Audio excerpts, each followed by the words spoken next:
Have you ever seen someone show up at the end and take credit for years they weren't there for? For 4 years, I was the only one who visited my grandma every week. I did the grocery shopping, took her to doctor's appointments, and sat with her through 2 hospital stays. My sister had been estranged from her since an argument at a family wedding years earlier, and hadn't called her once in all that time.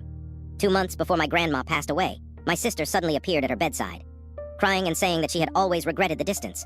Grandma was weak and thrilled to have her back. She welcomed my sister instantly. I didn't think much of it at first. I was just glad Grandma seemed happy.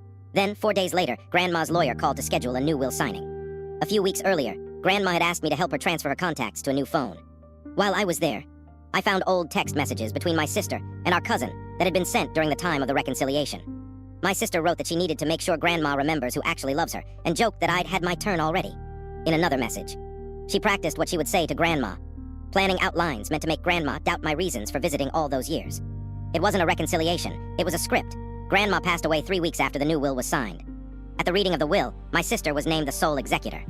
She received the house and most of the savings. I received a small keepsake, thanking me for everything, though I know it was mostly for yourself.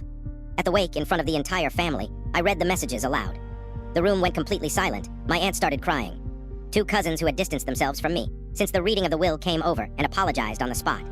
I filed a will contest, citing undue influence and using the messages as evidence.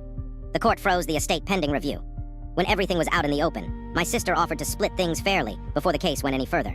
We settled.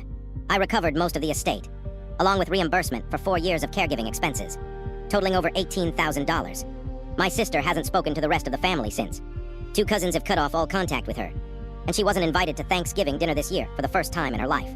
She spent 2 months in tears to erase 4 years of nothing. It didn't work. Was I wrong to expose the texts at the wake, instead of waiting for a more opportune moment? Or did she forfeit that courtesy the moment she began coaching a dying woman?